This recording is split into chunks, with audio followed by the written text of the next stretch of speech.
Dieu de tous les jours, une émission de Marc Thomas.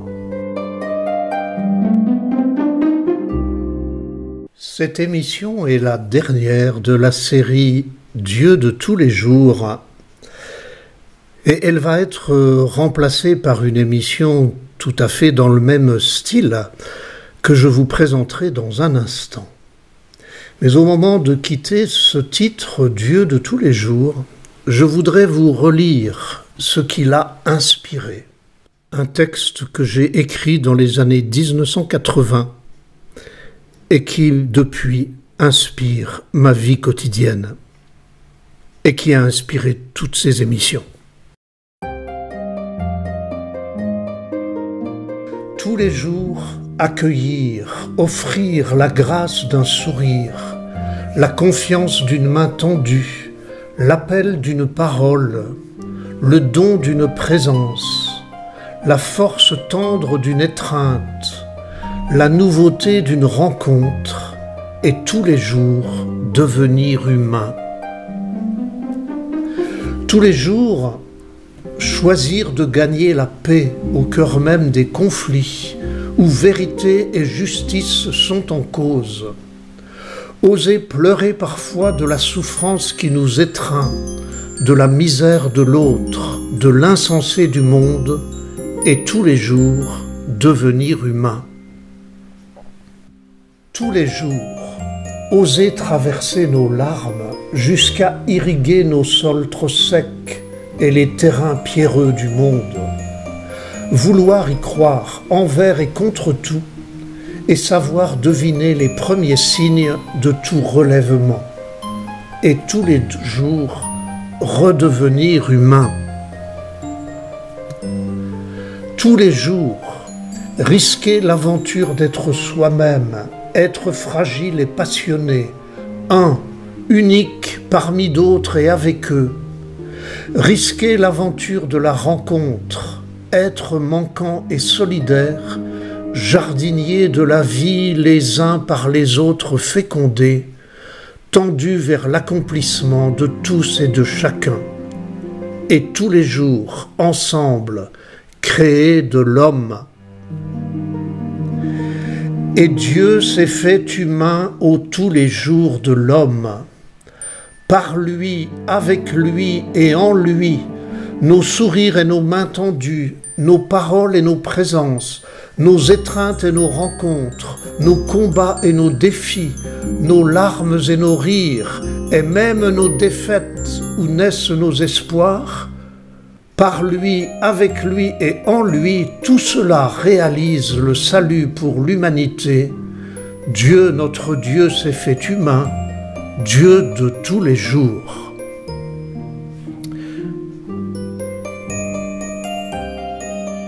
J'ai aimé ce titre « Dieu de tous les jours » à cause de tout ce que j'ai dit, à cause du tous les jours, à cause d'un Dieu que l'on ne rencontre que dans la vie quotidienne que nous vivons, chacun à notre manière, dans la vie relationnelle, avec nos joies, nos épreuves, nos espoirs, nos échecs, nos réussites. Mais si je laisse ce titre aujourd'hui, si je veux en changer, c'est parce que je me rends compte que la plupart des gens qui ne vont pas dans les églises mais qui cherchent un sens à leur vie, quand ils entendent Dieu de tous les jours, le mot Dieu les empêche d'aller plus loin. Et c'est pour cela que je souhaite quitter ce titre Dieu de tous les jours pour le remplacer par un nouveau titre que je vous présente maintenant avec un nouveau générique à notre émission qui va continuer dans le même esprit sous un titre nouveau. Écoutez.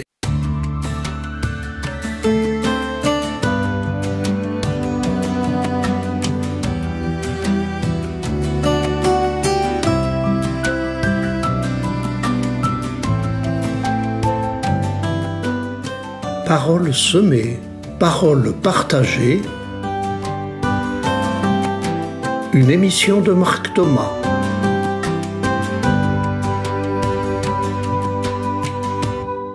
Voici donc la première émission de la nouvelle série intitulée Parole semée, parole partagée, qui prend la suite dans le même esprit de l'émission Dieu de tous les jours. Pourquoi parole semée, parole partagée? Parole semée d'abord. La parole au singulier. Il s'agit bien de la parole de Dieu. Elle n'est pas une doctrine, mais une parole créatrice. Dieu dit et cela fut, dit la Genèse au chapitre 1. Elle est une parole vivante, et le Verbe s'est fait chair, et il a habité parmi nous. Le Verbe, la parole, s'est faite humaine et a habité parmi les hommes. La parole de Dieu n'est pas une doctrine, elle n'est pas non plus un enseignement, mais une parole semée. Comme le semeur sorti pour semer sa semence dans l'Évangile. Parole semée sur tous les terrains du monde et pas seulement dans la bonne terre. Et seulement parole semée d'un Dieu qui se rend impuissant à en faire plus, nous laissant préparer nous-mêmes le terrain, nous laissant créer les conditions de la germination, nous laissant responsables des choix à faire pour que la semence fleurisse ou porte fruit. Parole semée dans tous les terrains du monde, et donc en tout humain quel qu'il soit. Parole semée dont nous sommes les indispensables jardiniers. Parole semée qui ne porte fruit que dans nos manières de vivre, car nous sommes capables, nous-mêmes, de transformer nos terrains pierreux et épineux en bonne terre fécondatrice d'humanité. Le pape François écrit ceci dans son homélie au synode des évêques du 10 octobre 2021. Souvent les évangiles nous montrent Jésus sur la route, marchant aux côtés de l'homme, à l'écoute des questions qui habitent et agitent son cœur. Il nous révèle ainsi que Dieu n'habite pas les lieux aseptisés, les lieux tranquilles, loin du réel, mais qu'il chemine avec nous et nous rejoint là où nous sommes, sur les sentiers souvent ardus de la vie. Parole semée, une autre manière de dire évangile. Évangile, bonne nouvelle, non seulement bonne nouvelle d'un Dieu qui sauve, mais aussi bonne nouvelle d'une humanité capable de poursuivre l'œuvre de création et de salut en s'investissant au cœur du monde pour choisir de créer, de construire et d'aimer. Christiane Singer, écrivaine, le dit à sa manière et je la cite. Ce n'est pas un contenu que j'ai à transmettre, je m'en garderai, car chaque âme est dans une telle richesse. Mais il faut que cette richesse soit réveillée. La transmission, c'est cette attention portée à un autre qui fait qu'en lui surgit le meilleur de lui-même. Parole semée, pour que surgisse en chacun ce que moi-même je n'imagine pas, mais que vous allez vous-même faire vivre et créer avec votre sensibilité, votre culture et votre manière de vivre.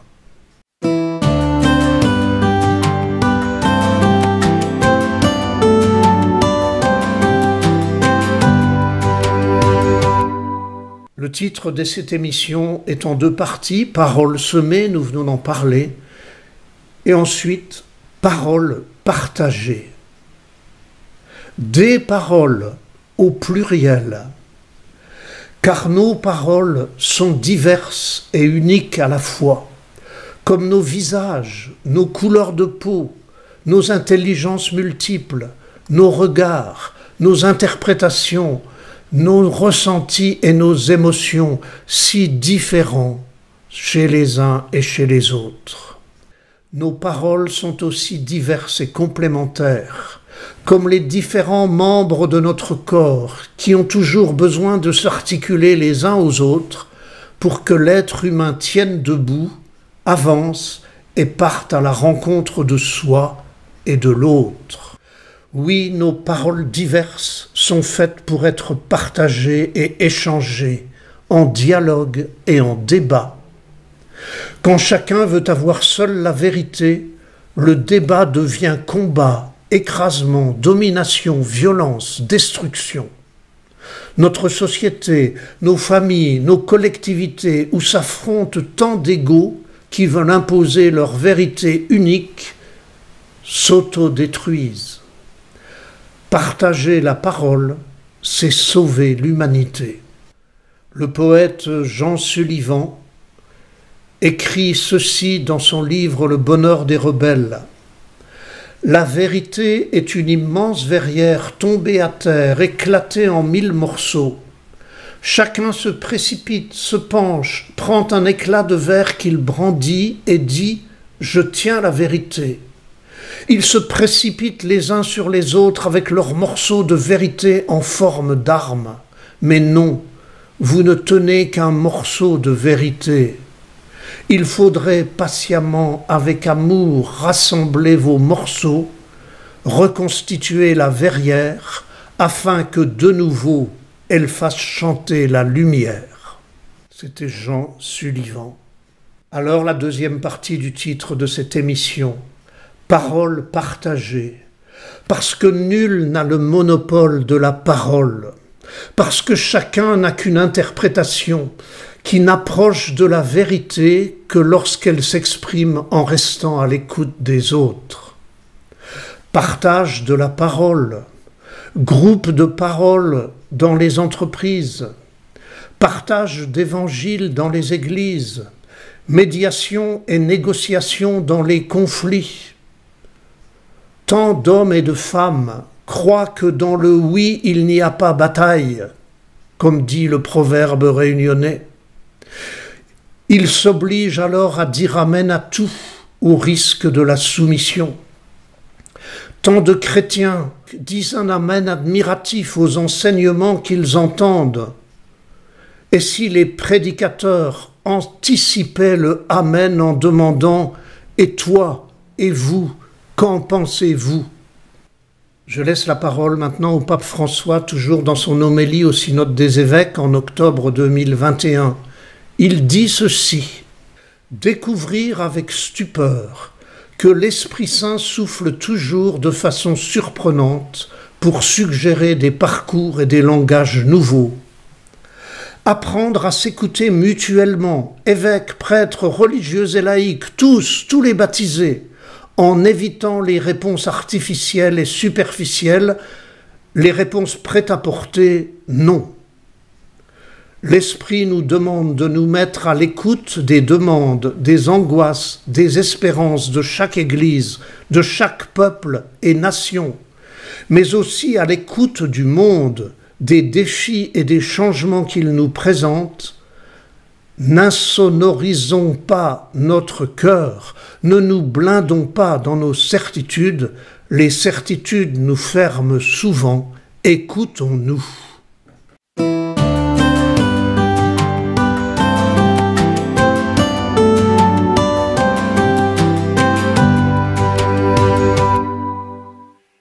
Le titre de cette émission, Paroles semées au singulier, paroles partagées au pluriel, répond à ce besoin de nous laisser ensemencer d'une parole qui vient d'ailleurs et de lui faire porter ses fruits dans le partage, dans la différence, dans la rencontre, dans le dialogue, dans le débat. Paroles semées, paroles partagées, c'est dans cette aventure que j'ai envie de marcher avec vous.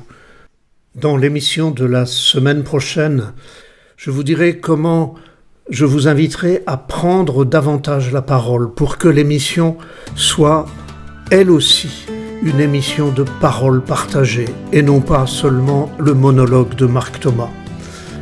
À la semaine prochaine pour plus de détails et bonne semaine à vous en attendant.